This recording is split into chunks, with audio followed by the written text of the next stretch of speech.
the Mindset Geek from GoToL.com, and welcome back. Now, in today's episode, we're exploring the idea of choices. Now, if you watch the Mindset Minute already on Instagram or LinkedIn, or you listen to it on Alexa, because that's a new thing, I'm celebrating, yay! But if you already listened to the Mindset Minute, you will have heard us talk very briefly, 1 minute exactly, about this earlier in the week. But I wanted to dig into it a bit more because this actually has implications both in your business, but also in life as well, because from my perspective, at least, the two are not separate. Happiness is a holistic thing. The more that you can show up and be you and enjoy this journey, yes, you'll be more productive, you'll get more stuff done in your business, and business will flourish as a result. But life will feel better. The people around you will enjoy being with you more. So it is all connected. So this idea of choices is really important. And in the Mindset Minute earlier in the week, I encouraged you to look at the language that you use around how you do things and how you choose to use that language. That word choice, we're going to come back to that again. I'm not going to repeat what I already said there because that would be really tedious if you already watched that one. What I wanted to think about today is the choices you make in the way you show up in the world. As you step into each brand new day, what are those stories that you're telling yourself about the day you're about to have? Let's start there. So if you start thinking about, here we go again, another day. What's that saying? Another day, another dollar. Ooh. Can you imagine? Actually, I feel like, just even, even just saying those words. If instead you can go, yes, it's a brand new day, and choose to embrace the day, straight away you're setting yourself off into a much happier frame of mind. Now, I know not everybody is a chirpy morning person. I am one of those really irritating people. I love the morning. I think it's a brilliant time of day. Even when it's dark and it's winter, I put my Christmas lights on. Yes, in September. I put my Christmas lights on and I enjoy the peace and quiet. It's a great time of day. But I don't care if you're not a morning person, you can still choose to show up. And incidentally, if you think you're not a morning person, I would challenge that story. And if you find it's not serving you, if it's not helping you to show up as the person who's a night owl rather than an early bird, you can change it. The choice is yours. I didn't really intend to talk about that in this episode, but I just felt like it's the right time to mention it. You always have a choice. And that's crucial. It's a really important point to grab hold of. You can choose how you show up. You can choose what language to use around these different things. But thinking about how you show up in your day, having made that choice to step into the day and woohoo, we're ready to go.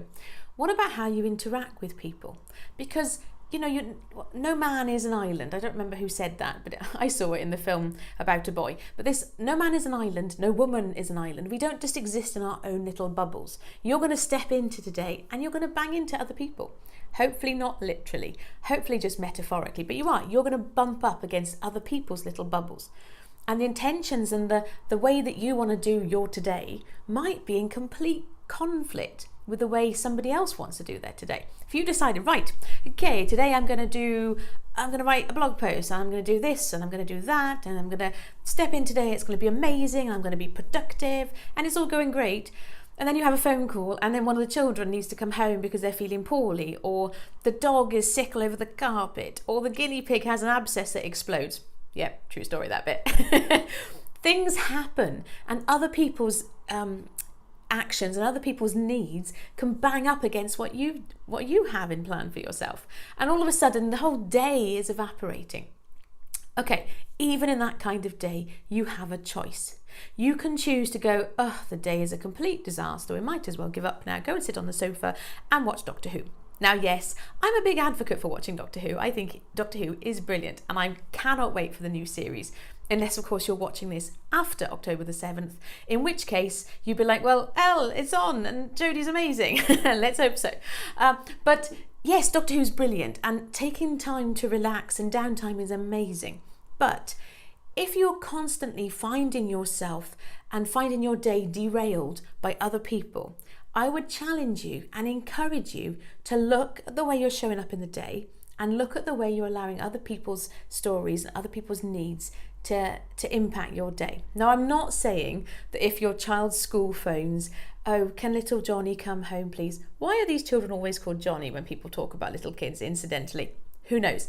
Can little Johnny come home because he's got a poorly belly and he's just been sick all over the teacher and his shoes are a mess? I'm not suggesting that you go, no, sorry, I've got plans for today. That's not going to happen. No, because that wouldn't be kind, would it? Different, say if you were like in the other side of the country and you physically couldn't get there, then you'd make other arrangements.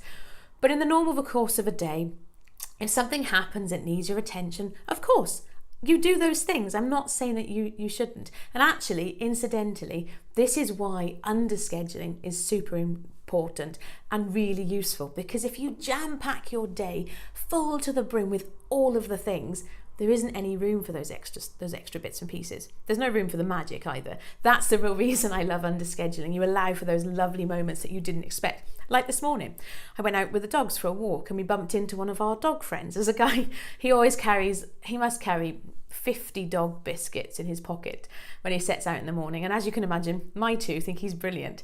And so we stopped and we had a little chat. And, it wasn't long, 5-10 minutes, but it was nice and it was lovely. And yet if your day is jam-packed to the top and full of all of the things, there isn't space for those lovely little delightful conversations. But also, if your day is jam-packed to the top and there isn't space for the unforeseen stuff, the stuff that you can't plan for or, legislate for, because life happens. That's just the way it is. So that's a kind of incidental side point, really.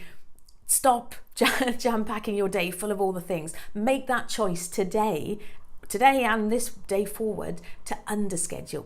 Give it a go for a week and see how you get on. But more than anything, I just wanted to encourage you and remind you that you always have a choice in how you show up in your day, how you interact with the people around you.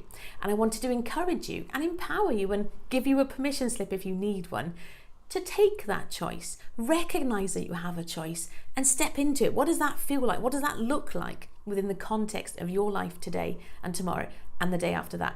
I haven't got the answer. I'm not saying you should shout at the screen or the phone or however you interact with this content, but have a little think about it for yourself, because all of these things, the context will vary from person to person. And it's great. If you enjoy this stuff, amazing. I'm glad that you enjoy it. I enjoy sharing it with you.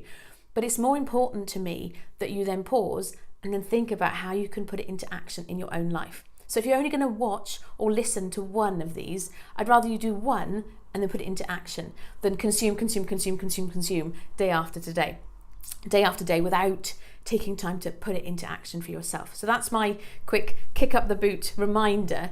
Listen, watch, brilliant, but then take time to reflect and put it into action in your own life. Okay? Excellent. Thank you for watching. I'm going to be back tomorrow with a brand new episode for you. In the meantime, smile, have yourself a delightful day. I have been Elle from gotoelle.com. I look forward to catching up with you tomorrow. Take care. Bye-bye.